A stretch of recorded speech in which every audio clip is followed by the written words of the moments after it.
Alright बच्चों, रोज की तरह आज भी सबसे पहले डिस्कस करेंगे पिछले सेशन में दिया गया होमवर्क प्रॉब्लम। पिछले सेशन में मैंने आपको आर्किमिडीज प्रिंसिपल पर बेस्ड ये वाला क्वेश्चन दिया था होमवर्क के लिए। बिल्कुल स्ट्रेट फॉरवर्ड, बिल्कुल आसान सा प्रॉब्लम है। फटाफट मैं इसको सॉल्व करके आपको दिखा रहा हूं। सबसे पहले क्वेश्चन में एक बार दोबारा समझाता हूं। एक बॉडी है और जब हम उसको पानी में डालते हैं तो half of its volume inside water होता है। तो पानी में जब हम इसको फ्लोट करवाते हैं तो आधा वॉल्यूम पानी में डूबता है, आधा पानी के बाहर रहता है। जब हम इसी बॉडी को हम एक ऑयल में डालते हैं तो quarter of its volume inside oil आता है। तो जब हम ऑयल में बॉडी को फ्लोट करते हैं तो क्वार्टर मतलब एक चौथाई वॉल्यूम ऑयल में डूबता है, तीन चौथाई वॉल्यूम ऑयल के बाहर होता है। तो आपको फाइंड क्या करना है? Relative density of the oil. Relative density का मतलब तो जानते ही हो। रिलेटिव डेंसिटी मतलब है मटेरियल की डेंसिटी अपॉन वाटर की डेंसिटी। किसी मटेरियल की डेंसिटी और वाटर की डेंसिटी का जो रेशियो होता है उसी रेशियो को रिलेटिव डेंसिटी कहा जाता है। तो हमें ये जो ऑयल है इस ऑयल की रिलेटिव डेंसिटी चाहिए। तो मैं इस क्वेश्चन को सॉल्व करके दिखाता हूं, आप लोग देखिए। तो सबसे पहले वाटर की बात करते हैं। इन वाटर, तो वाटर में बॉडी फ्लोट होती है। वाटर में जो बॉडी है फ्लोट होती है, और फ्लोट होती है मतलब बॉडी के वजन को कौन संभालेगा? अपथ्रस्ट। ठीक है, बॉडी का जो वजन है उसे अपथ्रस्ट संभालेगा। तो वजन यानी मास इंटू जी, mg। और बॉडी का जो मास है उसे हम लिखेंगे बॉडी का वॉल्यूम इंटू बॉडी की डेंसिटी। तो ये रो क्या है? डेंसिटी ऑफ बॉडी, बॉडी की डेंसिटी। तो मास होता है वॉल्यूम इंटू डेंसिटी इंटू जी। ये जो वजन है बॉडी का इसे अपथ्रस्ट संभालना है, तभी बॉडी फ्लोट हो रही है। और अपथ्रस्ट की जो वैल्यू होती है वो कैसे पता चलती है? तो अपथ्रस्ट की वैल्यू पता चलती है आर्किमिडीज प्रिंसिपल से। आर्किमिडीज प्रिंसिपल सीधे सीधे बोलता है कि जितना लिक्विड डिस्प्लेस होगा उस डिस्प्लेस होने वाले लिक्विड के वजन के बराबर अपथ्रस्ट होगा। अब क्वेश्चन में साफ साफ लिखा है हाफ वॉल्यूम इनसाइड वाटर है। तो बॉडी का जो वॉल्यूम है उसका हाफ पानी में डूबेगा, और जितना वॉल्यूम डूबा उतना ही पानी डिस्प्लेस हुआ। तो इतना पानी डिस्प्लेस हुआ, हाफ वॉल्यूम के बराबर पानी डिस्प्लेस हुआ, और ये जो पानी डिस्प्लेस हुआ इसका वजन अपथ्रस्ट है। तो वजन चाहिए, ये वॉल्यूम है, वॉल्यूम में पानी की डेंसिटी मल्टीप्लाई करो तो मास हो जाता है। वॉल्यूम इंटू डेंसिटी मास, और मास में जी मल्टीप्लाई करो वेट। तो ये जो वजन बनेगा डिस्प्लेस होने वाले पानी का वजन, यही अपथ्रस्ट है। तो देखो दोनों तरफ से जी कैंसिल हुआ और v से v कैंसिल हुआ। ठीक है, अच्छा। अब ये तो हो गई बॉडी को जब हम वाटर में फ्लोट करते हैं। फिर लिखा है जब हम ऑयल में बॉडी को फ्लोट करते हैं तब क्या है? In oil. तो ऑयल में भी बॉडी फ्लोट होती है। फ्लोट होती है यानी उसके वजन को अपथ्रस्ट बैलेंस ही करता है, क्योंकि होती तो वो फ्लोट ही है। तो उसका जो वजन है उसे अपथ्रस्ट संभालेगा। वजन को हम लिख रहे हैं mg, और m यानी मास। तो बॉडी का मास होगा वॉल्यूम इंटू बॉडी की डेंसिटी। ये बॉडी का मास है इक्वल टू अपथ्रस्ट। अपथ्रस्ट है डिस्प्लेस होने वाले ऑयल का वजन। इस बार ऑयल में तैरा रहे हैं, बॉडी को ऑयल में फ्लोट करवा रहे हैं। तो जितना ऑयल डिस्प्लेस हुआ है उस डिस्प्लेस होने वाले ऑयल का जो वजन है वो अपथ्रस्ट है। अब ऑयल में लिखा है quarter of its volume is in oil. तो बॉडी के वॉल्यूम का क्वार्टर, बॉडी के वॉल्यूम का एक चौथाई ये ऑयल में गया, और जितना वॉल्यूम ऑयल में घुसा, जितना वॉल्यूम ऑयल में घुसा, इस घुसे हुए वॉल्यूम के बराबर ऑयल डिस्प्लेस हो गया। तो कितना ऑयल डिस्प्लेस हुआ है? v/4। और ये जो ऑयल डिस्प्लेस हुआ है इस ऑयल का हम डेंसिटी मल्टीप्लाई करें, डेंसिटी ऑफ ऑयल। तो वॉल्यूम इंटू डेंसिटी हो गया मास, और हमें चाहिए वजन यानी वेट चाहिए, तो मास इंटू जी। तो ये है डिस्प्लेस होने वाले ऑयल का वजन, और जो जितना ऑयल डिस्प्लेस हुआ उसके वजन के बराबर अपथ्रस्ट आएगा। तो पहला वाला अपथ्रस्ट वाटर से आया था, तो इसे मैं अपथ्रस्ट ऑफ वाटर लिख रहा हूं। दूसरा वाला वजन ऑयल से आया है, तो उसे मैं अपथ्रस्ट ऑफ ऑयल लिख रहा हूं। ठीक, यहां से भी V और G कैंसिल हो गए दोनों साइड। अब बताना क्या है, हमें बताना है रिलेटिव डेंसिटी ऑफ ऑयल। तो जो ऑयल है हमारा उसकी रिलेटिव डेंसिटी चाहिए। तो रिलेटिव डेंसिटी का मीनिंग तो सभी को पता ही है। रिलेटिव डेंसिटी का मीनिंग है ऑयल की डेंसिटी डिवाइडेड बाय पानी की डेंसिटी। तो नीचे वाली इक्वेशन से हम सबसे पहले ऑयल की डेंसिटी लेते हैं। तो ऑयल की डेंसिटी साफ साफ दिख रहा है, 4 इधर आ जाएगा, तो 4 टाइम्स बॉडी की डेंसिटी। तो नीचे वाली इक्वेशन से हमने ऑयल की डेंसिटी ले ली, ऊपर वाली इक्वेशन से हम वाटर की डेंसिटी ले लेते हैं। वाटर की डेंसिटी इज 2 टाइम्स बॉडी की डेंसिटी। और हमें बताना क्या है, हमें बताना है relative density of oil is. तो रिलेटिव डेंसिटी ऑफ ऑयल होगा density of oil upon density of water. Oil की डेंसिटी को मैं लिखता हूं 4 टाइम्स बॉडी डेंसिटी, वाटर की डेंसिटी को मैं लिखता हूं 2 times body density. Body density cancel हुआ, 4/2 यानी 2। ये है होमवर्क प्रॉब्लम का राइट आंसर। ऑयल की जो रिलेटिव डेंसिटी है वो 2 है। तो जिन बच्चों ने होमवर्क किया है वो अपने सॉल्यूशन को मेरे सॉल्यूशन से मैच करवाओ, देखो कि आप सही सॉल्व कर पाए थे या नहीं, आपने सही तरह से सोचा था या नहीं। इन केस किसी बच्चे से कोई गलती हुई, मेक श्योर की गलती दोबारा ना हो। वीडियो पॉज करो, फेयर कॉपी पे पूरा सॉल्यूशन नोट करो, फिर मैं एक और प्रॉब्लम दूंगा होमवर्क के लिए आर्किमिडीज प्रिंसिपल पर बेस्ड। पहले इसको फेयर कॉपी पे अच्छी राइटिंग में बिना देखे नोट कर डालो जल्दी।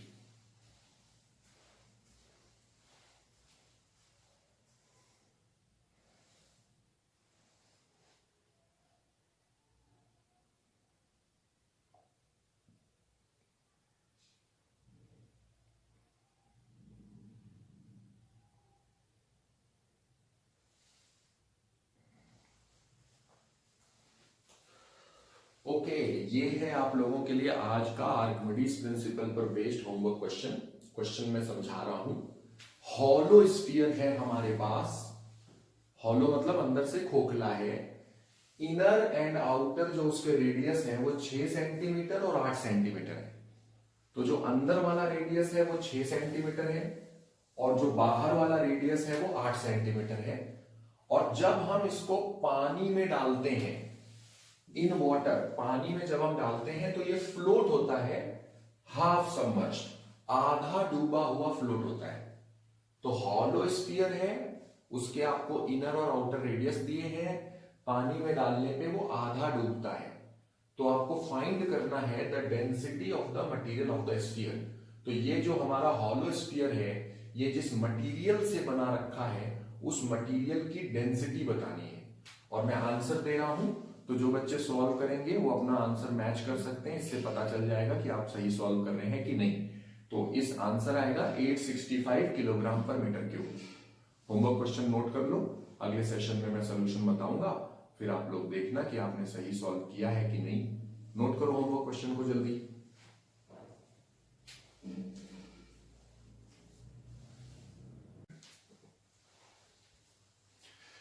ओके बच्चों, आपको याद होगा पिछले सेशन में मैंने आप लोगों को सिखाया था वेलोसिटी ऑफ इफ्लक्स के बारे में, और वेलोसिटी ऑफ इफ्लक्स √2gh हमने कैलकुलेट की थी। और ये जो √2gh वैल्यू आई है ये स्ट्रेट फॉरवर्ड बर्नौलीज थ्योरम को अप्लाई करके हमने फाइंड आउट की है। तो जो डेरिवेशन मैंने किया था इस रिजल्ट का, वेलोसिटी ऑफ इफ्लक्स की वैल्यू का, आई होप कि वो डेरिवेशन सारे बच्चों ने अच्छे ढंग से समझ लिया होगा और आप इस रिजल्ट को याद भी रखेंगे। जरूरी है इसको याद रखना। मैंने कहा था कि ये जो वेलोसिटी ऑफ इफ्लक्स की वैल्यू हमने फाइंड आउट की है, ये जो रिजल्ट है ये तभी वैलिड है जब हम ये मान के चलें कि ये जो होल हमने बनाया है ये होल बहुत ही छोटे साइज का है। तो it is a very very small hole जो हमने बर्तन की दीवार में बनाया है। तो अगर बहुत ही छोटा होल है तो जब उस होल से लिक्विड फ्लो करता है बाहर, तब उसकी जो वेलोसिटी ऑफ इफ्लक्स की वैल्यू होती है वो ये √2gh उसका रिजल्ट होता है। ये हमने पिछले सेशन में कैलकुलेट किया था। और एक बार हमको वेलोसिटी ऑफ इफ्लक्स मिल गई, तो वेलोसिटी ऑफ इफ्लक्स की हेल्प से हमने लिक्विड की रेंज कैलकुलेट की थी लास्ट सेशन में। तो हमने रेंज ऑफ लिक्विड को फाइंड आउट किया था और ये आया था रिजल्ट। तो जो पानी बाहर आ रहा है बर्तन से, वो पानी जमीन पर जाके जहां पे लड़ता है, तो लैंडिंग पॉइंट की बर्तन से जो दूरी है उसी को हम रेंज कह रहे हैं। और रेंज की जो वैल्यू है वो हमें इतनी मिली थी। सीधे सीधे हमने प्रोजेक्टाइल मोशन के तरीके से इसको किया था। प्रोजेक्टाइल मोशन में मैंने आपको सिखाया हुआ है कि जब प्रोजेक्टाइल मोशन होता है तो हॉरिजॉन्टल वेलोसिटी कांस्टेंट होती है। तो ये जो लिक्विड की स्ट्रीम है वो बेसिकली बर्तन से बाहर निकलने के बाद कौन सा मोशन कर रही है? Projectile motion. और प्रोजेक्टाइल मोशन में हॉरिजॉन्टल वेलोसिटी कांस्टेंट है। हमें रेंज निकालनी थी, तो रेंज निकालने के लिए हम हॉरिजॉन्टल मोशन ही देखेंगे, यानी एक्स मोशन देखेंगे, वाई मोशन से कोई मतलब नहीं है। जब आपको रेंज चाहिए तो आपको एक्स मोशन स्टडी करना है। और प्रोजेक्टाइल पढ़ाते समय बहुत बार बताया था कि जब एक्स मोशन स्टडी करते हैं तो वाई मोशन से कोई मतलब नहीं होता, जब वाई मोशन स्टडी करते हैं तो एक्स मोशन से कोई मतलब नहीं होता। प्रोजेक्टाइल पढ़ाते समय ये बात मैंने बताई है। तो अगर आपको रेंज कैलकुलेट करनी है तो आपको कौन सा मोशन स्टडी करना है? Obviously x motion. और एक्स मोशन यानी कि हॉरिजॉन्टल मोशन। हॉरिजॉन्टल मोशन में क्या चीज कांस्टेंट है? वेलोसिटी। तो जो एक्स डायरेक्शन में वेलोसिटी है वो कांस्टेंट है। और बहुत बार मैं बता चुका हूं कि अगर वेलोसिटी कांस्टेंट हो तो फिर एक ही फॉर्मूला होता है, displacement equal to velocity into time. तो हमें रेंज चाहिए, तो रेंज का मतलब है जब लैंड होगा लिक्विड तो लैंडिंग के टाइम पर हॉरिजॉन्टल डिस्प्लेसमेंट कितना है, उसी को हम रेंज कहते हैं। आई रिपीट, रेंज का मतलब क्या है? रेंज का मतलब है कि लैंडिंग वाले पॉइंट पर हॉरिजॉन्टल डिस्प्लेसमेंट कितना हो गया है। तो हमने एक्स मोशन लिया, एक्स मोशन मतलब हॉरिजॉन्टल मोशन लिया। हॉरिजॉन्टल डायरेक्शन में वेलोसिटी कांस्टेंट है, तो वेलोसिटी कांस्टेंट है तो फॉर्मूला लगाएंगे, एक ही फॉर्मूला होता है, displacement equal to velocity into time. तो हॉरिजॉन्टल डिस्प्लेसमेंट मतलब range, this is equal to horizontal velocity into time of flight. Time कौन सा लोगे? जमीन तक पहुंचने का टाइम। तो जमीन तक पहुंचने का टाइम मतलब टाइम ऑफ फ्लाइट। तो ये जो लिक्विड की रेंज है ये बेसिकली हॉरिजॉन्टल डिस्प्लेसमेंट है with in the time liquid lands. Liquid जितने टाइम में लैंड हो गया उतने टाइम में जो हॉरिजॉन्टल डिस्प्लेसमेंट हो रहा है उसी को रेंज कहा जाएगा। तो रेंज का मीनिंग क्या है? रेंज का मीनिंग है हॉरिजॉन्टल डिस्प्लेसमेंट लैंडिंग के टाइम तक। तो क्योंकि हॉरिजॉन्टल वेलोसिटी तो कांस्टेंट है और कांस्टेंट वेलोसिटी के लिए एक ही फॉर्मूला होता है, displacement equal to velocity into time. वही फॉर्मूला हमने अप्लाई कर दिया। तो हॉरिजॉन्टल डिस्प्लेसमेंट यानी range, it is equal to horizontal velocity into time की जगह टाइम ऑफ फ्लाइट। अभी जो हॉरिजॉन्टल वेलोसिटी है वो बेसिकली वेलोसिटी ऑफ इफ्लक्स है, तो √2gh है। और टाइम ऑफ फ्लाइट, तो जो अच्छे बच्चे हैं काइनेमैटिक्स में सीखा था कि h हाइट, अगर कोई चीज h हाइट ड्रॉप होती है तो h हाइट ड्रॉप होने का टाइम ये होता है √2h/g। और यहां पे कितनी हाइट ड्रॉप हो रहा है लिक्विड, देखो capital H minus small h। जो लिक्विड की स्ट्रीम है वो कितना ड्रॉप होती है, तो ये जो ड्रॉप होने वाली हाइट है स्मॉल h जो फॉर्मूले में है उसकी जगह हमने capital H minus small h को लिया। तो ये हमारा टाइम ऑफ फ्लाइट है। g कैंसिल हुआ, √2 मिलके 2 हो गए।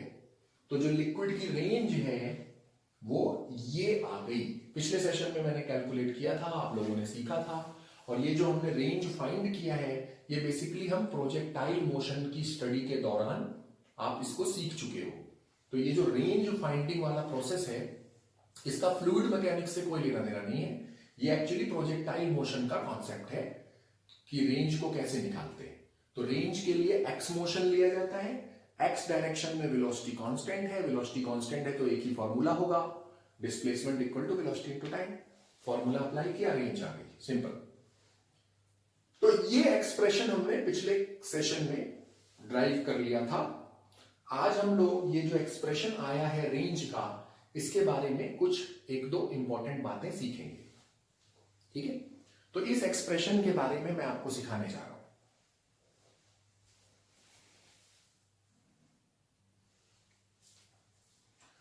ओके, पहले मैं समझाऊंगा उसके बाद लिखवाऊंगा।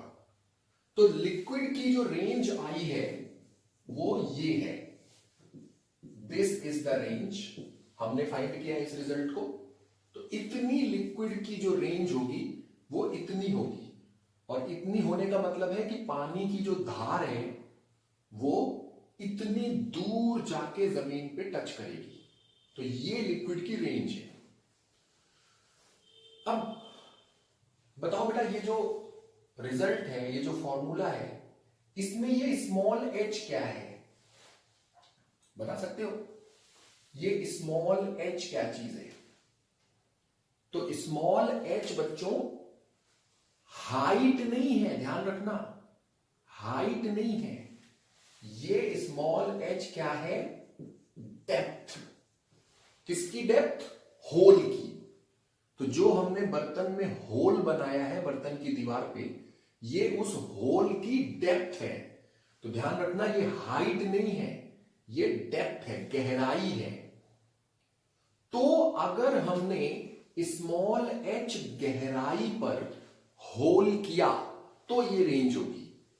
मैं रिपीट कर रहा हूं, मेरे सेंटेंस को ध्यान से सुनो। स्मॉल एच गहराई पर अगर हमने होल बनाया तब ये रेंज होगी। तो इस एक्सप्रेशन में ये जो स्मॉल एच है ये क्या है? गहराई, डेप्थ है। डायग्राम देखो, स्मॉल एच जो है वो डेप्थ है, हाइट नहीं है। तो फॉर्मूले में जो स्मॉल एच यूज हुआ है वो डेप्थ के लिए यूज हुआ है। अब मान लो क्वेश्चन कहता है कि हमने बॉटम से स्मॉल एच हाइट पर होल बनाया है, स्मॉल एच हाइट पर होल बनाया है, तो रेंज क्या होगी? मान लो क्वेश्चन ऐसा कहा जाए कि हमने हाइट पर, स्मॉल एच हाइट पर होल किया, अब कितनी रेंज होगी? तो बेटा ध्यान दो, भले ही क्वेश्चन में हाइट बताई जा रही है लेकिन फॉर्मूले में तो डेप्थ ही आएगा, क्योंकि फॉर्मूला हमने डेप्थ के टर्म्स में बनाया है। तो फॉर्मूले में जो वैल्यू हमको रखनी है वो डेप्थ की वैल्यू रखनी है। तो क्वेश्चन में आपको हाइट दी जा रही है, तो सबसे पहले आपको हाइट दी है तो आप डेप्थ देखो और डेप्थ की वैल्यू को फॉर्मूले में रखो। मैं एक बार फिर से रिपीट कर रहा हूं अपनी बात को। क्वेश्चन में भले ही हाइट बताई जा रही है होल की, लेकिन फॉर्मूले में तो डेप्थ ही रखना है यार। ऐसा थोड़ी है कि क्वेश्चन में हाइट दिया है तो तुम हाइट रख दोगे। You have to substitute depth, क्योंकि फॉर्मूले में जो स्मॉल एच है वो डेप्थ के लिए लिखा गया है। तो अगर क्वेश्चन में हाइट कही जाए तो हाइट से आप ये देखो कि डेप्थ कितनी बनती है और वो डेप्थ को आप स्मॉल एच की जगह रखो। चलो करते हैं, देखते हैं। तो अगर ये जो होल है ये नीचे से एच हाइट पर है, बॉटम से एच हाइट पर है, तो अगर बॉटम से एच हाइट पर है तो इसकी गहराई कितनी होगी? डायग्राम में साफ साफ दिख रहा है, एच माइनस एच होगी। तो अगर क्वेश्चन कहता है स्मॉल एच हाइट, तो क्वेश्चन भले ही हाइट कह रहा है पर फॉर्मूले में तो डेप्थ ही हम रखेंगे। तो अगर हाइट है स्मॉल एच तो डेप्थ होगी small H minus capital H. तो इसका मतलब क्या हुआ? अगर क्वेश्चन कहा जाए स्मॉल एच हाइट पर होल है तो ये जो फॉर्मूला है, फॉर्मूले में तो डेप्थ रखनी है स्मॉल एच की जगह पर। तो स्मॉल एच की जगह पर हम क्या रखेंगे? Capital H minus small H. यानी ये जो रेंज का फॉर्मूला है इसमें स्मॉल एच को हटा के capital H minus small H enter किया जाएगा, तब आएगी रेंज। तो मान लेते हैं रेंज आ रही है आर डैश। जब स्मॉल एच डेप्थ थी तो रेंज को मैंने आर लिखा था, जब स्मॉल एच हाइट है तो रेंज को मैं आर डैश लिख रहा हूं। ठीक है, देखते हैं कितनी रेंज होगी। तो रेंज को मैंने आर डैश लिखा है 2√, यही फॉर्मूला लगाएंगे।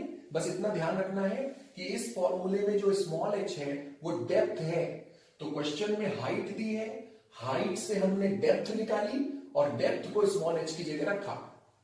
तो स्मॉल एच की जगह हम क्या रख रहे हैं, capital H minus small H.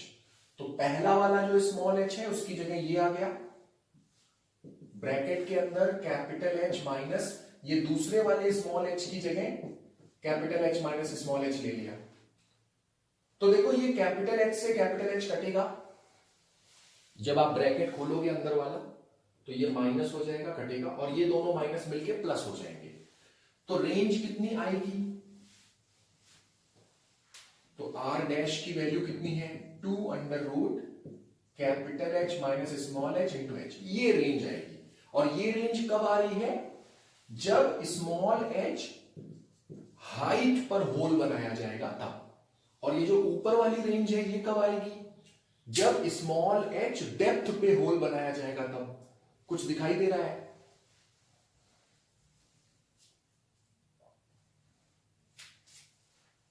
Can you see something? Yes, you can definitely see, ये बराबर है, जो ये है वही ये है। तो moral of the story is, चाहे स्मॉल एच हाइट पर होल करें, नीचे से एच हाइट पर होल करें, या ऊपर से एच गहराई पर होल करें, चाहे एच डेप्थ हो चाहे एच हाइट हो, रेंज लिक्विड की सेम होती है। मेरी तरफ मत देखो, मैं थोड़ी कह रहा हूं, फॉर्मूला खुद ये चीज कह रहा है। फॉर्मूले से पता चल रहा है कि ये जो फॉर्मूला हमने निकाला है, इस फॉर्मूले में ये जो h है, स्मॉल h है, ये डेप्थ है। लेकिन अगर क्वेश्चन में स्मॉल h हाइट कही गई तो स्मॉल h हाइट का मतलब डेप्थ हुई इतनी, तो इस फॉर्मूले में स्मॉल h को हटा के हम capital H minus small h put कर देते हैं और पता चलता है कि रेंज सेम आ रही है। तो moral of the story is कि जो होल हमने बनाया है वो चाहे हम स्मॉल h गहराई पर बनाए चाहे स्मॉल h ऊंचाई पर बनाए, गहराई अथवा ऊंचाई, लिक्विड की रेंज बराबर होती है। तो चाहे हमारा होल स्मॉल h गहराई पर हो या फिर हमारा होल स्मॉल h ऊंचाई पर हो, दोनों केसेस में बाहर निकलने वाले लिक्विड की रेंज बराबर होती है। अच्छा, प्रोजेक्टाइल मोशन जब हमने पढ़ा था वहां भी एक इसी से मिलता जुलता रिजल्ट आया था, तो मैं उस रिजल्ट को दोबारा बताता हूं, इसी बहाने रिवाइज हो जाएगा।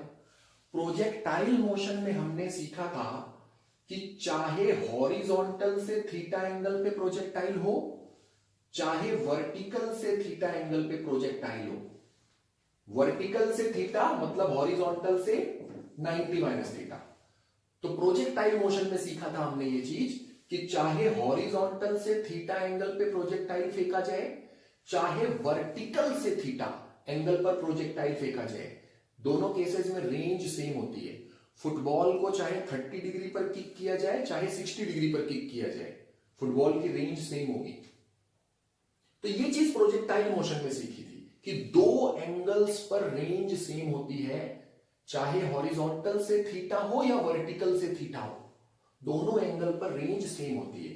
तो फ्लूइड मैकेनिक्स में आज हमने रेंज फाइंड किया है और यहां भी हमको पता चलता है कि चाहे ऊपर से स्मॉल h गहराई पे होल है चाहे नीचे से स्मॉल h ऊंचाई पर होल है, गहराई या ऊंचाई, दोनों केसेस में जो रेंज होती है लिक्विड की वो सेम होती है। तो जैसे प्रोजेक्टाइल मोशन में रिजल्ट था कि दो एंगल्स पर रेंज सेम होती है, एक एंगल थीटा दूसरा 90 माइनस थीटा, 90 माइनस थीटा मतलब वर्टिकल से थीटा। उसी तरह यहां पर एक मिलता जुलता रिजल्ट है कि दो डेप्थ पर रेंज सेम होती है, एक है h और दूसरी है ये कैपिटल H माइनस एच, और capital H minus H depth यानी h हाइट। तो ऊपर से h गहराई या नीचे से h ऊंचाई पर होल किया जाएगा तो रेंज सेम होगी। तो ये जो रेंज वाला रिजल्ट हमने कैलकुलेट किया था पिछले सेशन में, उसी रिजल्ट में हमें ये नजर आ रहा है कि ये जो रिजल्ट है, इस रिजल्ट में स्मॉल h क्या है, डेप्थ। लेकिन अगर क्वेश्चन में स्मॉल h हाइट बताई जाती तो जितनी रेंज h डेप्थ पे होती है उतनी ही रेंज h हाइट पर भी होती। तो आई एम श्योर कि जो मैंने समझाया वो अच्छे से समझ में आया होगा सारे बच्चों को। अब मैं इसी पॉइंट को लिखवाने जा रहा हूं, ठीक है, इसी बात को लिखवाने जा रहा हूं।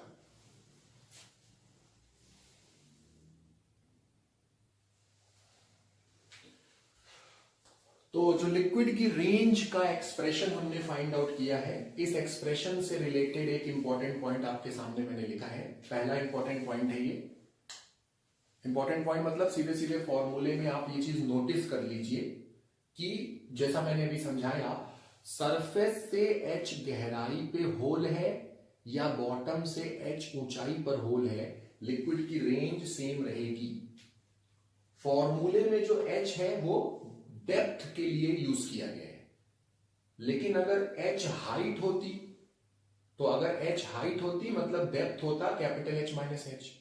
तो अगर क्वेश्चन में ये h हाइट कहा जाता तो हाइट कहा जाता, लेकिन फॉर्मूले में तो डेप्थ ही रखना है, तो हाइट से पहले हम डेप्थ निकालते और डेप्थ को इस h की जगह रखते। और जैसा मैंने अभी समझाया है कि रेंज दोनों केसेस में सेम होगी। तो चाहे हम अपना होल h गहराई पे बना दें या h ऊंचाई पर बना दें, दोनों केसेस में लिक्विड की रेंज बराबर होती है, ऐसा हमारा ये रिजल्ट कह रहा है। और यही बात मैंने फर्स्ट पॉइंट लिखा है। रेंज ऑफ लिक्विड, पहले तो फॉर्मूले लिखा जा रहा है, range of liquid coming out of orifice at depth h। तो ये डेप्थ है, तो फॉर्मूले में जो स्मॉल h है वो डेप्थ है, below the free surface of liquid is, तो रेंज का ये फॉर्मूला है। पिछले सेशन में इस फॉर्मूले को हमने कैलकुलेट किया हुआ था। अब इस फॉर्मूले में हमें नजर आ रहा है, इफ द ओरिफाइस, अगर जो हमारा ओरिफाइस है यानी जो होल है, is made at a height h, तो अगर ओरिफाइस की हाइट क्वेश्चन में दी जाए, फॉर्मूले में तो डेप्थ ही यूज करना है, लेकिन अगर क्वेश्चन में हाइट दिया जाए above the bottom of the container, container का जो बॉटम है, बॉटम से अगर हाइट बताई जा रही है फॉर्मूले में, then the range of liquid will be obtained. अब फॉर्मूले में तो डेप्थ ही देना है, फॉर्मूले में जो h है उसकी जगह तो डेप्थ ही रखना है। तो क्वेश्चन ने अगर हाइट बताई है h, तो हाइट h है यानी डेप्थ की वैल्यू इतनी है, और इस वैल्यू को हम इस स्मॉल h की जगह पुट कर देंगे। तो if the orifice is made at height h above the bottom of the container, then the range of liquid will be obtained by replacing h in the above expression by capital S minus small h। तो ये जो ऊपर वाले expression में small h है उसको replace करेंगे, replace करके capital H minus small h रखेंगे, क्योंकि ये जो फॉर्मूला है इसमें h को डेप्थ रखना है। तो अगर क्वेश्चन हाइट दे रहा है होल की, तो आप पहले डेप्थ पता लगाइए और पता लगा के उस डेप्थ को h की जगह रखिए। तो रेंज देन इज, फिर रेंज कितनी होगी, तो हमने h को हटा के capital H minus small h रखा, और उसके बाद हमें मिलता है कि जो रेंज की वैल्यू है वो सेम आ रही है। तो हमने जो नई वाली रेंज है उसको r डैश सिंबल दिया है, तो नई वाली रेंज और पुरानी वाली रेंज बराबर है। नई वाली रेंज का मतलब अगर हाइट h पर होल किया जाए तब, तो हाइट h पर होल करने से जो रेंज होती है वही रेंज डेप्थ h पर होल होने से होती है, ठीक है। तो क्लियर रिजल्ट है कि whether the orifice is at depth h, चाहे डेप्थ h पर ओरिफाइस हो बिलो द फ्री सरफेस, और at height h above the bottom, range of liquid will remain same. तो ये पॉइंट नंबर 1 है कि चाहे h गहराई पे होल है या h ऊंचाई पर होल है, रेंज सेम होती है। पॉइंट नंबर 1 को नोट करो।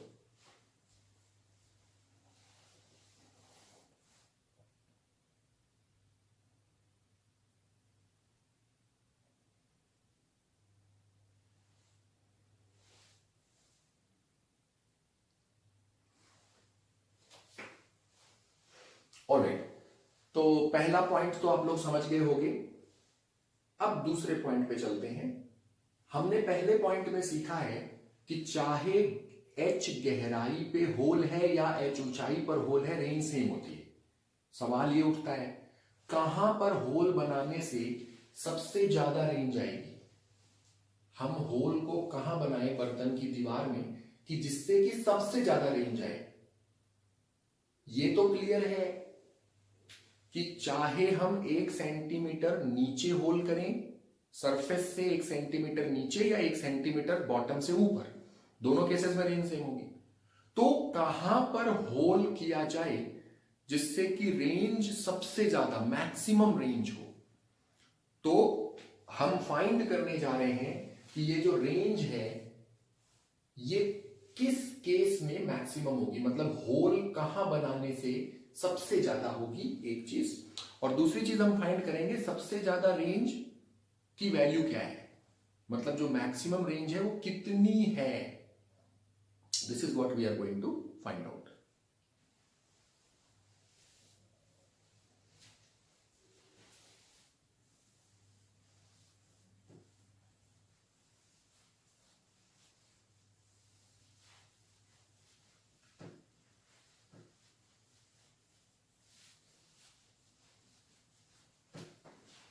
तो थोड़ा सा मैं आपको सिखाना चाहता हूं आज के सेशन में, क्योंकि हमें मैक्सिमम रेंज फाइंड करनी है। तो आपको एक टेक्निक सीखनी पड़ेगी और उस टेक्निक को कहा जाता है technique of maxima and minima. क्या कहते हैं इस टेक्निक को? इस टेक्निक को कहते हैं technique of maxima and minima. ये मैथमेटिक्स की चीज होती है, तो मैथमेटिक्स वाले सर भी आप लोगों को सिखाएंगे, लेकिन फिलहाल हमें जरूरत है तो मैं जल्दी से शॉर्टकट में इस चीज को समझा रहा हूं। मान लो कोई फंक्शन है y as a function of x।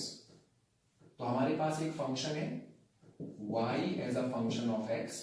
Function का मतलब क्या होता है, ये मैंने बिल्कुल बिगिनिंग में सिखाया था कि फंक्शन एक मशीन की तरह होता है जिसमें अगर आप एक नंबर रखेंगे तो दूसरा नंबर मिलेगा आपको।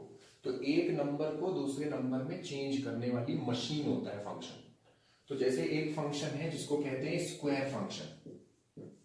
स्क्वायर फंक्शन मतलब एक्स स्क्वायर। तो अगर स्क्वायर फंक्शन में आप एक नंबर डालो, सपोज करो हमने नंबर रखा इसके अंदर 3, तो 3 हमने अंदर दिया तो बाहर आएगा 9। तो एक नंबर को दूसरे नंबर में चेंज करता है फंक्शन। तो हमारे पास एक फंक्शन है और कोई भी फंक्शन हो सकता है, इसलिए मैं फंक्शन को f लिख रहा हूं। f मतलब फंक्शन, f फॉर फंक्शन होता है। आप छोटे बच्चे नहीं हो, आप f फॉर फिश नहीं, f फॉर फंक्शन। तो बहुत सारे फंक्शन है इस दुनिया में, जैसे square function, cube function, power 4 function, power 5 function, sine, cos, tan, log, exponential, signum. बहुत सारे फंक्शन आप नहीं जानते हो, आगे सीखोगे। Under root, cube root. तो इस दुनिया में बहुत सारे फंक्शन हैं। मैथमेटिक्स में आपको बहुत सारे फंक्शंस का इंट्रोडक्शन दिया जाता है। आप मैथमेटिक्स सब्जेक्ट जब पढ़ा जाता है तो हम बेसिकली फंक्शंस को हैंडल करना सीख रहे होते हैं वहां पर। तो हमारे पास एक फंक्शन है, कौन सा फंक्शन है? कोई भी हो सकता है, कोई भी हो सकता है, इसलिए मैं f लिख रहा हूं। और मैंने शुरुआत में सिखाया था फंक्शन कभी अकेला नहीं होता, फंक्शन हमेशा किसी के ऊपर अप्लाई होता है। तो जैसे कभी भी जो साइन है अकेला नहीं होगा, ये किसी चीज पर अप्लाई होगा, साइन थीटा। जब तक अप्लाई नहीं हो रहा तब तक नॉनसेंस है। तो जैसे स्क्वायर, होल स्क्वायर, लेकिन जब तक ये स्क्वायर किसी पे अप्लाई नहीं हो रहा तब तक ये नॉनसेंस है, कोई मतलब नहीं। मतलब फंक्शन कभी खाली नहीं होता, फंक्शन तभी सेंसिबल होता है जब वो किसी चीज पर अप्लाई हो। अभी मैंने आपको रिमाइंड कराया, फंक्शन एक मशीन की तरह है जो एक नंबर को दूसरे नंबर में चेंज करता है। और ये जो मशीन है, ये जो फंक्शन है, ये तब तक नॉनसेंस है जब तक किसी पर अप्लाई ना हो जाए। तो जैसे कभी ये आप लिखा हुआ आपको कहीं नहीं मिलेगा, फिजिक्स, मैथ्स, केमिस्ट्री, कोई भी सब्जेक्ट पढ़ो, अकेला साइन नहीं होगा। जब भी होगा साइन के आगे कुछ होगा, मतलब साइन जो फंक्शन है वो किसी चीज पर अप्लाई हो रहा है। तो जब तक अप्लाई नहीं हो रहा तब तक नॉनसेंस है। फंक्शन तभी सेंसिबल होता है जब वो किसी पर अप्लाई हो। तो जैसे साइन 30 डिग्री, तो 30 डिग्री के ऊपर हमने फंक्शन को अप्लाई किया। जब तक अप्लाई नहीं होगा तब तक नॉनसेंस है। तो मान लेते हैं हमारे पास एक फंक्शन है, कोई भी फंक्शन हो सकता है, इसलिए मैं f लिख रहा हूं फंक्शन को, और ये फंक्शन x पे अप्लाई हो रहा है। कौन सा फंक्शन है हमारे पास? f। f मतलब फंक्शन। कौन सा फंक्शन? कोई भी फंक्शन। कोई भी फंक्शन है तो मैंने f लिखा है, f। तो जब भी हम f लिख रहे हैं मतलब हम हर फंक्शन के बारे में बात कर रहे हैं, चाहे कोई भी फंक्शन हो, जो मैं बताने जा रहा हूं वो हर फंक्शन पे अप्लाई हो सकता है, इसलिए मैं f लिख रहा हूं। What is f? फंक्शन। किस पर अप्लाई हो रहा है? x पर। तो ये f कौन सा फंक्शन है? कोई भी फंक्शन। तो जो मैं बताने जा रहा हूं वो दुनिया के हर फंक्शन पे अप्लाई होता है। तो मान लो कि हमारे पास एक फंक्शन है fx। fx का मतलब f is applied on x, और अप्लाई होने के बाद जब फंक्शन को अप्लाई करोगे तो एक नई वैल्यू आएगी, तो जो नई वैल्यू है उसे मैं y लिख रहा हूं। तो फंक्शन को x पे अप्लाई किया और वैल्यू जो बनती है वो y बनती है। यहां तक समझ में आया? तो बेटा अभी तक तो मैंने कुछ समझाया ही नहीं, ये सब बातें तो पुरानी है, ठीक है, इसमें कुछ समझने वाला नहीं है, ये सब तो चीजें सिखाई जा चुकी हैं, जस्ट मैं रिकॉल करवा रहा हूं। थोड़ा मुझे मौका मिल गया है फंक्शन चीजें याद दिलाने का, तो मैं आज रिकॉल करवा रहा हूं क्योंकि यहां पर हम इसको यूज करने जा रहे हैं। तो मान लो कि हमारे पास एक फंक्शन है। कौन सा फंक्शन है? कोई भी फंक्शन हो सकता है, क्योंकि कोई भी फंक्शन हो सकता है इसलिए मैं f लिख रहा हूं। तो जो कुछ मैं सिखाने जा रहा हूं वो हर फंक्शन के लिए वैलिड होगा, तो इसलिए मैं फंक्शन को f लिख रहा हूं। और ये फंक्शन x पर अप्लाई हो रहा है। फंक्शन किसी ना किसी पर अप्लाई होना चाहिए, जब तक अप्लाई नहीं तब तक नॉनसेंस है। तो हमारा जो फंक्शन है वो एक नंबर पे अप्लाई हुआ है x, और अप्लाई होने के बाद जो नंबर था x वो एक दूसरे नंबर में कन्वर्ट हो गया y।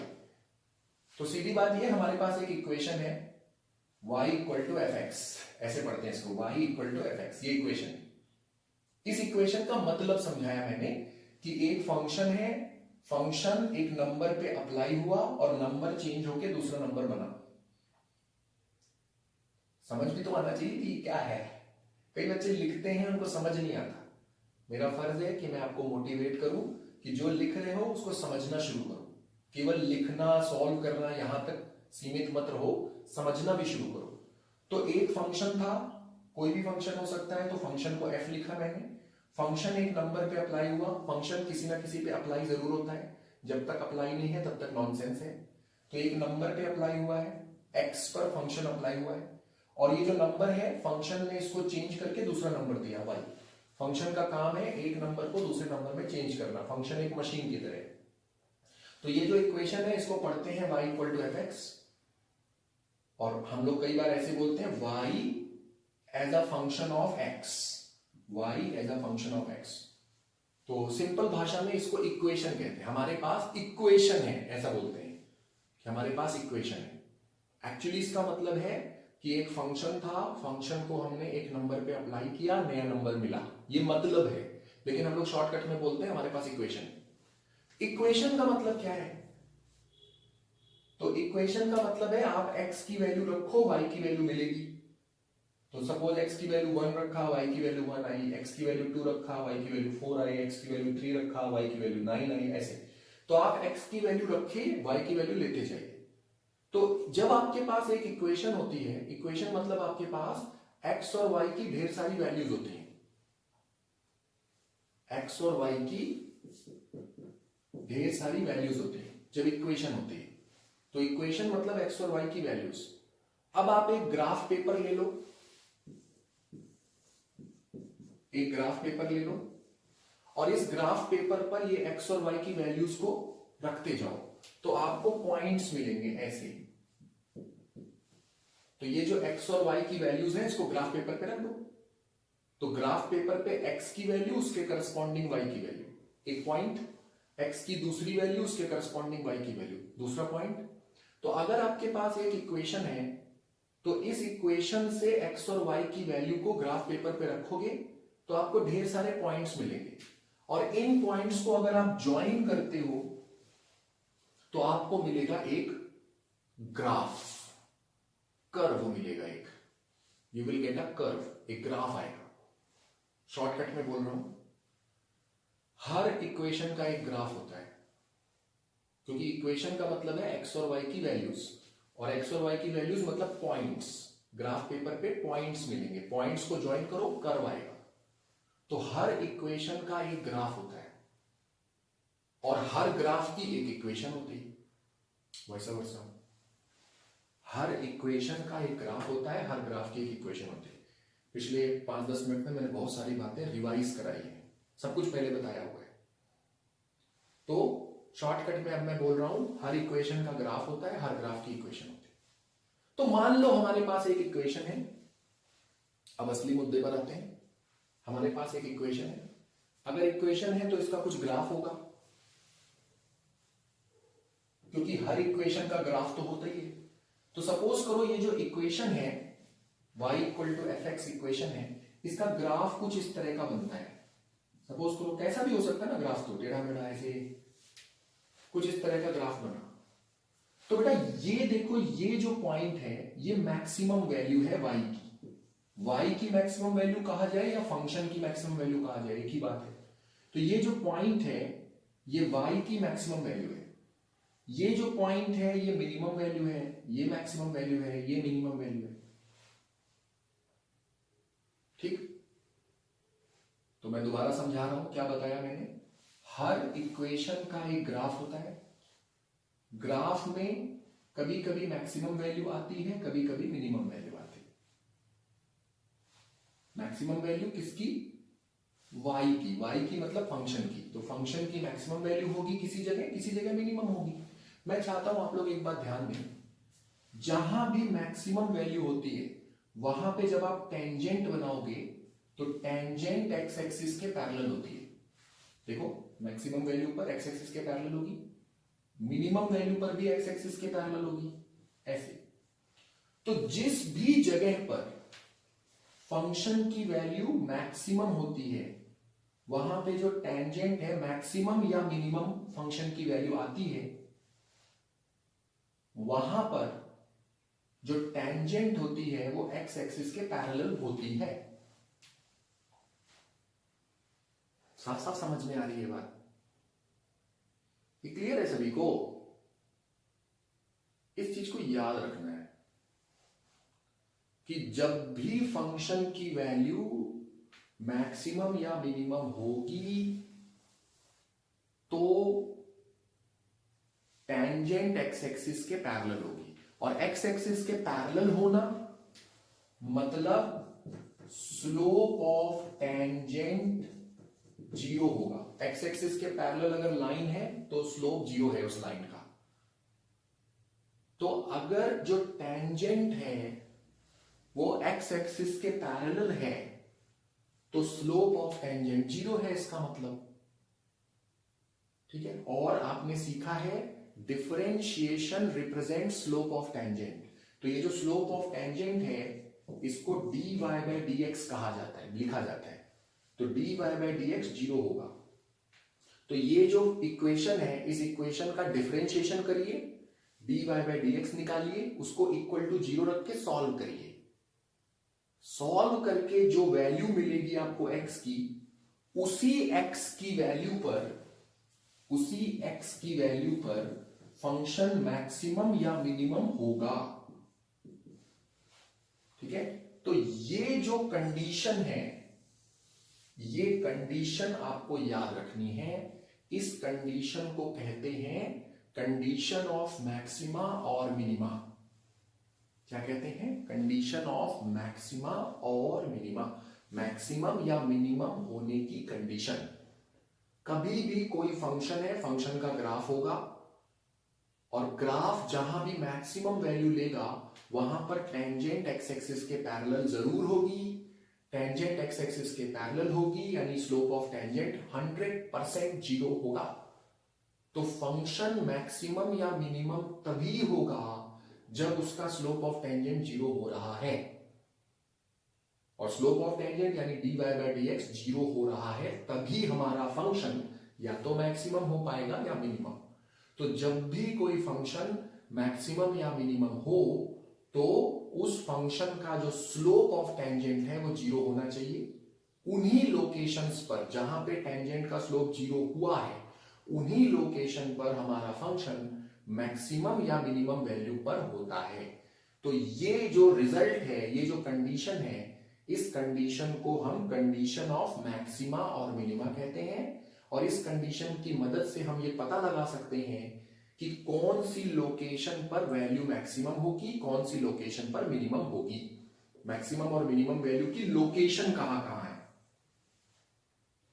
और एक बार लोकेशन मिल गई, लोकेशन मतलब एक्स की वैल्यू मिल गई, कौन कौन सी एक्स की वैल्यू पर मैक्सिमम होगा, मिनिमम होगा, एक बार पता चल गया, तो एक्स की वो वैल्यू यहां डालो तो आपको वाई की वैल्यू मिल जाती है। और वाई की वैल्यू मतलब मैक्सिमम वैल्यू फंक्शन की या मिनिमम वैल्यू। तो जिन लोकेशंस पर मैक्सिमम और मिनिमम वैल्यू है, उन्हीं एक्स की वैल्यू को रखिए, वाई की वैल्यू निकाल दीजिए। तो ये जो वाई है हमारा, इसकी मैक्सिमम पॉसिबल वैल्यूज आपको मिल जाती हैं और मिनिमम पॉसिबल वैल्यूज आपको मिल जाती हैं। अब देख लो, जो मैंने समझाया है सारे बच्चों को समझ में आ गया है कि नहीं। अगर नहीं समझ में आया है कोई भी चीज, रिवाइंड करके फिर से समझो। अगर समझ में आ जाए तो फिर आगे अब मैं सिखाने जा रहा हूं उसको सीखो। तो जरूर जो मैंने अभी बताया है technique of maxima and minima, make sure कि हर बच्चे को 100% क्लियर होना चाहिए। मेक श्योर 100% क्लियर हो, तभी आगे की बात को समझना, क्योंकि तभी आगे की बात समझ में आएगी, वरना आगे की जो मैं समझाने जा रहा हूं समझ नहीं आएगा। तो मेक श्योर कि जो मैंने अभी technique of maxima and minima सिखाई वो सारे बच्चों को क्लियर हो जाए, तब जो मैं सिखाने जा रहा हूं उसको समझना शुरू करो आप। अगर नहीं क्लियर हुआ है technique of maxima and minima, तो एक बार रिवाइंड करके फिर से समझने की कोशिश करो। और अगर फिर भी आपके मन में कोई सवाल है, कोई डाउट है, तो पर्सनली अपना डाउट मेरे साथ जरूर डिस्कस करो। तो अब मैं यही जो टेक्निक बताई है मैक्सिमा एंड मिनिमा की, उसको अप्लाई करूंगा और रेंज की मैक्सिमम वैल्यू फाइंड करेंगे। ठीक है, ओके।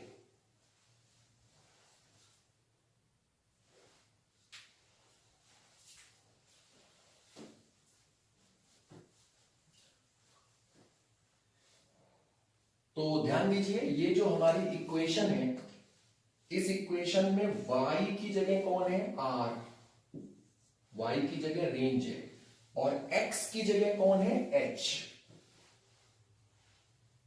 तो y की जगह पर r है, y की जगह r है, x की जगह पर h है। तो जैसे y as a function of x होता है, ये r as a function of h है। तो ये जो हमारा रेंज वाला रिजल्ट है, इस रिजल्ट को मैं लिख रहा हूं, ये r as a function of h है।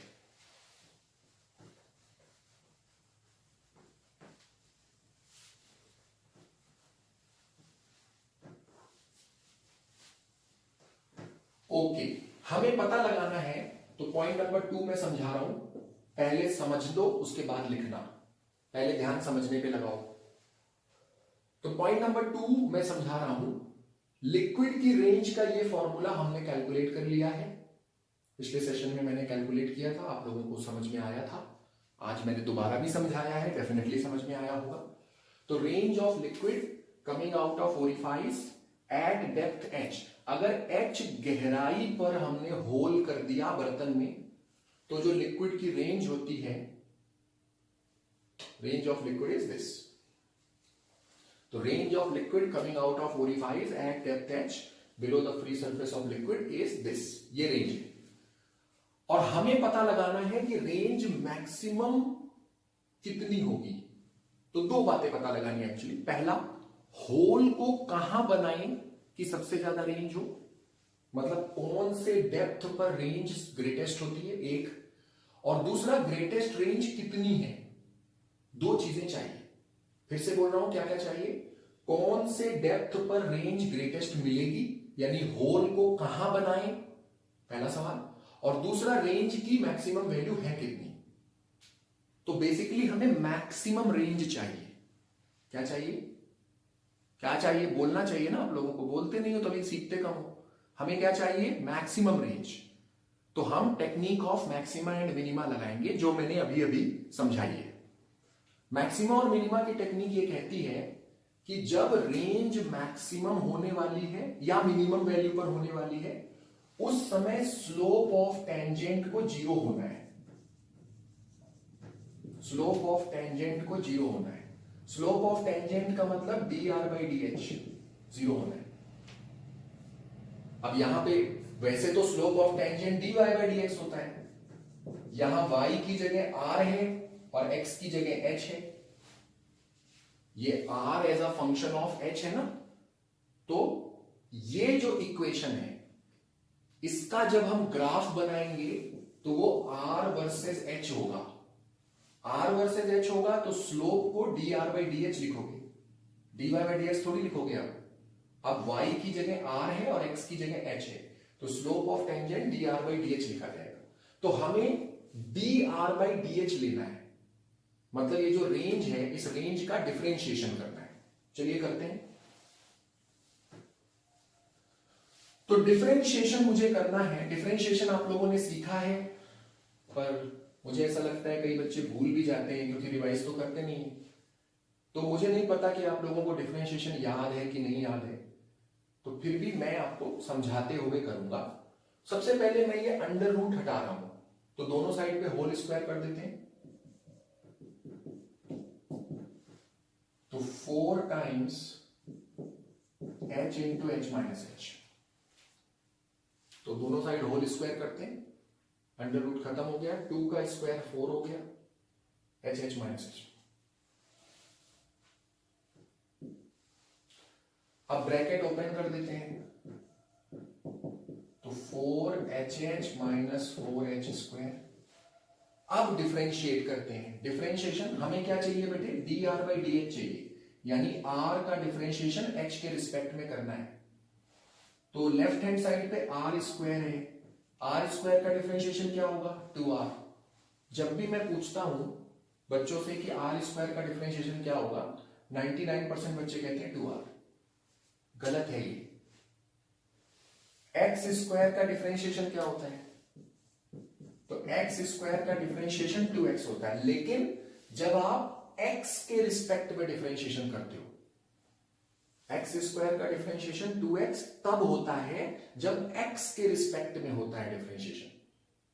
लेकिन अगर मैं डिफरेंशिएशन को किसी और वेरिएबल के रिस्पेक्ट में करूं, मान लो टाइम के रिस्पेक्ट में कर रहे हैं, तो टाइम के रिस्पेक्ट में x स्क्वायर का डिफरेंशिएशन कर रहे हैं, अब 2x नहीं होता है, अब होता है 2x dx by dt। ये dx by dt भी रहता है यहां पे। अक्सर बच्चे ये नहीं बोलते, पता नहीं क्यों, जबकि मैंने डिफरेंशिएशन पढ़ाने के दौरान सिखाया था। आई होप कि भूल गए हो तो अब याद आ गया होगा। तो ये जो r स्क्वायर है इसका डिफरेंशिएशन 2r और हम स्मॉल h के रिस्पेक्ट में कर रहे हैं, तो dr by dh भी होगा। तो r स्क्वायर का डिफरेंशिएशन ये आएगा, ये dr by dh भूलना मत।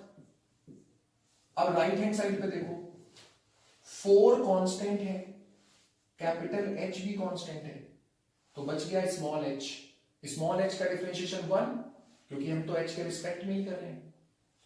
-4 तो कांस्टेंट है, कांस्टेंट तो बाहर आ जाता है डिफरेंशिएशन से, और h स्क्वायर का डिफरेंशिएशन 2h, इस बार 2h होगा, तो h स्क्वायर का डिफरेंशिएशन 2h, क्योंकि हम h के रिस्पेक्ट में ही कर रहे हैं। तो जैसे लेफ्ट हैंड साइड में dr by dh लिखा था, राइट हैंड साइड में ऐसा कुछ नहीं लिखना है। राइट हैंड साइड में h स्क्वायर का 2h, क्योंकि हम तो h के रिस्पेक्ट में ही कर रहे हैं ना। अब ये देखो 2 तो कैंसिल हुआ, 2 और ये 4 से 2 काट दिया, और ये जो r है इसको डिवाइड कर देते हैं, क्योंकि हमें dr by dh लेना है। तो dr by dh is 2h minus 4h by r, और r की जो वैल्यू है ये रही, इसको मैं यहां रख देता हूं। तो 2 capital H minus 4h divided by 2 times under root h minus h। फिर डिनोमिनेटर वाला 2 न्यूमरेटर वाले से कैंसिल होगा, तो 4 की जगह 2 बनेगा। तो final result is dr by dh is equal to what, capital H minus 2h divided by under root h into h minus h। अच्छा, अब मैं आप लोगों को बता दूं, हमने D are by D H निकाल दिया है, तो हमारे पास ये इक्वेशन थी R as a function of H, differentiation किया है, D are by D H आ गया है। ध्यान से समझ लो, अभी तक हमने कोई महान काम नहीं किया है, सीधा साधा डिफरेंशिएशन किया है, इसमें कौन सी महानता है। तो मेरे पास बोर्ड पे अब स्पेस नहीं है, तो आप लोग पॉइंट नंबर 2 लिखना शुरू करो, यहां तक नोट करो, जल्दी से नोट करो।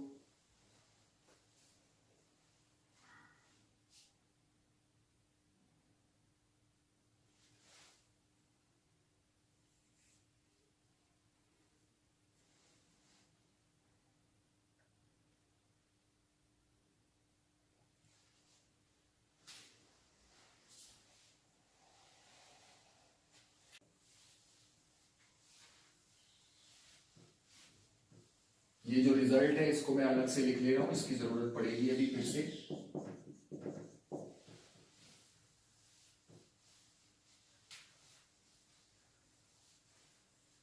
ओके, तो हमने निकाला है D are by D H, हमने D are by D H निकाला है।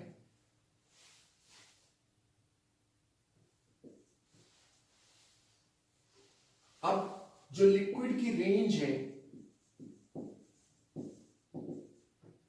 वो हमें पता लगाना है मैक्सिमम कब आएगी।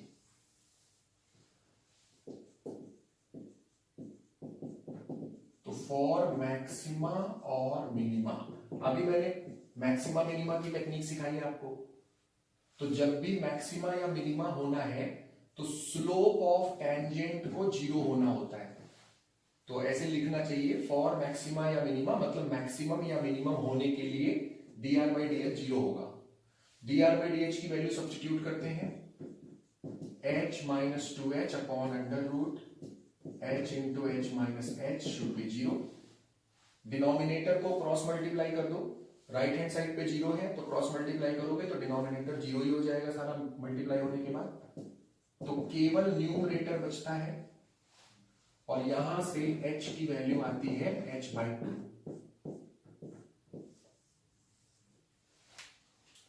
तो ये जो गहराई है, जो होल की ये डेप्थ है, ध्यान रखना, क्योंकि फॉर्मूले में जो h था वो डेप्थ था।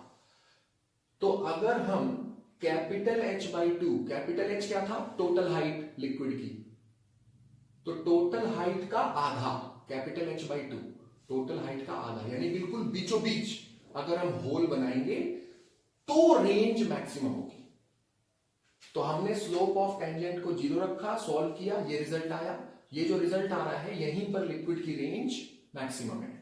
तो यही चीज मैं लिख रहा हूं, hence range of liquid will be maximum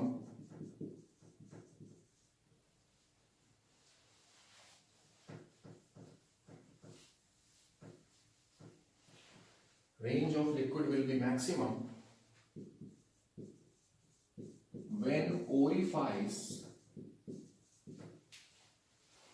is at depth h equal to capital H by 2 below the free surface।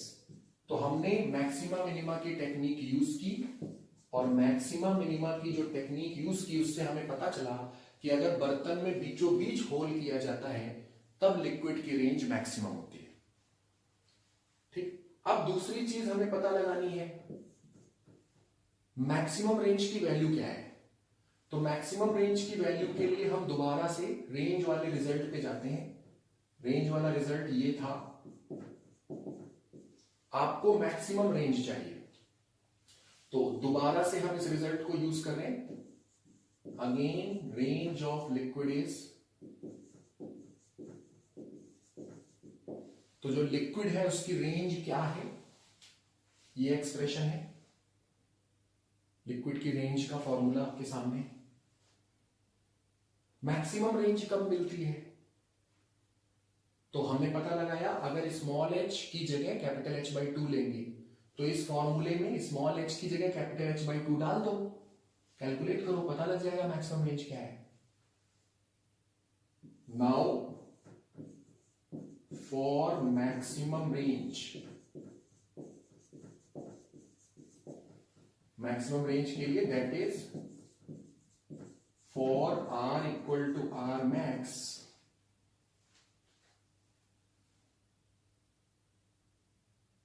for r equal to r max we have maximum range के लिए what we have h equal to h by 2,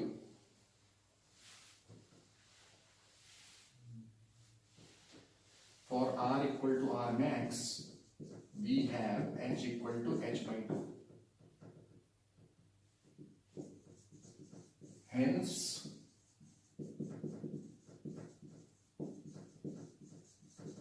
maximum ranges, तो R max is 2 under root small H को capital H by 2 रखना पड़ेगा, तभी range maximum होगी।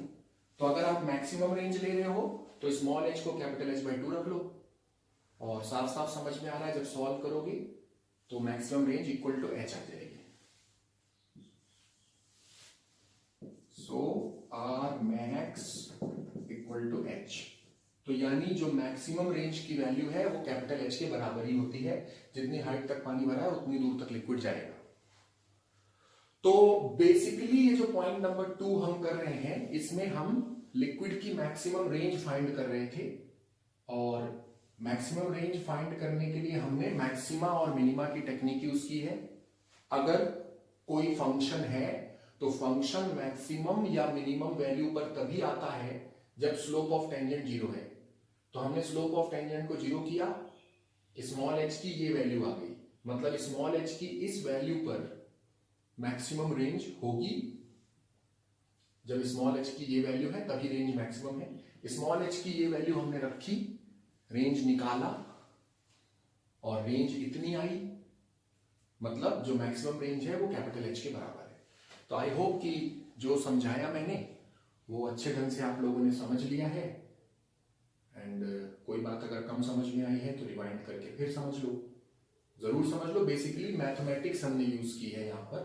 तो ये जो टेक्निक है मैक्सिमा और मिनिमा की टेक्निक मैंने अभी बताई, वो सिर्फ यहाँ पे नहीं यूज हो रही है, पूरी फिजिक्स में बहुत जगह यूज होगी। इसलिए मैं बार बार कह रहा हूँ अच्छे ढंग से टेक्निक समझ लो, ठीक है। कोई चीज कम समझ आए रिवाइंड करके फिर सीखो। दिमाग में रखना है इस बात को कि जब भी मैक्सिमम और मिनिमम वैल्यू होती है स्लोप ऑफ टेंजेंट 0 होता है, इसको याद रखना है। पॉइंट नंबर 2 को नोट कर लीजिए, फेयर कॉपी पे अच्छी राइटिंग में नोट करना। कोशिश करना कि कॉपी पे नोट करते समय आप नकल ना करें। सिंपल कैलकुलेशन कर रहे हैं, नकल करने वाली बात नहीं है। कहीं अटक जाते हो तब भले ही देखो, कोशिश करो बस देखना ना पड़े, कोशिश तो करो एटलीस्ट। तो पॉइंट नंबर 2 नोट करो, फिर मैं एक पॉइंट और बताता हूं, जल्दी से नोट करो।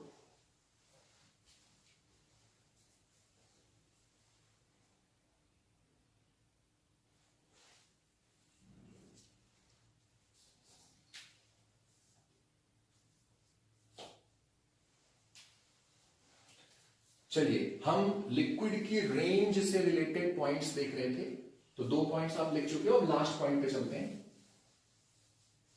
बच्चों ये जितने भी रिजल्ट हैं, कौन कौन से रिजल्ट?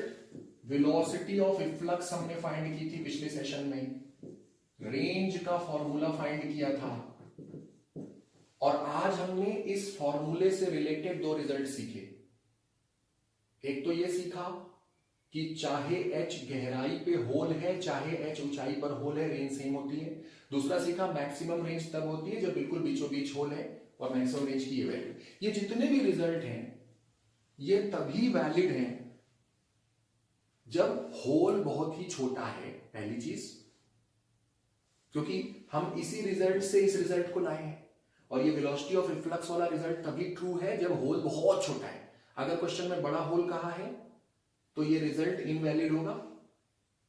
तो ये जो रिजल्ट है इसे आपको दोबारा कैलकुलेट करना पड़ेगा। मतलब रिजल्ट तो याद रखना ही है, लेकिन ये रिजल्ट कैसे निकाला था, प्रोसीजर भी इंपॉर्टेंट है। क्योंकि क्वेश्चन में अगर कह दिया गया कि बड़ा होल है तो फिर ये रिजल्ट तो फेल हो जाएगा, लेकिन प्रोसीजर वैलिड होगा। जो प्रोसीजर हमने किया था, बर्नौली थ्योरम लगाई थी, याद है? बर्नौली थ्योरम लगा के ये रिजल्ट निकाला है। तो प्रोसीजर भी ध्यान रखना है कि ये वेलोसिटी ऑफ इफ्लक्स किस प्रोसीजर से आई है। अगर आप कॉम्पिटिटिव एग्जाम्स को क्लियर करना चाहते हो तो। अगर ऐसे ही हल्का फुल्का पढ़ाई करना है, मतलब सुपरफिशियल स्टडी करनी है, कोई सीरियस पढ़ाई नहीं करनी है, तब केवल रिजल्ट याद रख लो। और बिल्कुल भी सीरियस नहीं हो तो कुछ मत करो भाई। तो डिपेंड करता है आपका अपनी लाइफ में क्या एम है, उसके हिसाब से मैं बता रहा हूं। अगर कॉम्पिटिटिव एग्जाम्स क्लियर करना चाहते हो तो रिजल्ट तो याद रखना कंपलसरी है, लेकिन ये रिजल्ट कैसे आया है वो प्रोसीजर भी याद रखना है। क्योंकि ये जो रिजल्ट है ये तभी वैलिड है जब होल बहुत ही छोटा हो। इस रिजल्ट की मदद से रेंज वाला रिजल्ट आया है, और तो ये रेंज वाला रिजल्ट भी तभी वैलिड है जब होल छोटा हो। एक और बात, रेंज वाला जो रिजल्ट है उसमें ये चीज जरूरी है, ये जो रेंज वाला रिजल्ट है इसकी बात करना है, इसमें ये चीज जरूरी है कि जो आपका बर्तन है वो जमीन पे रखा हो। अगर बर्तन टेबल पे रखा है, अब ये रिजल्ट वैलिड नहीं होगा।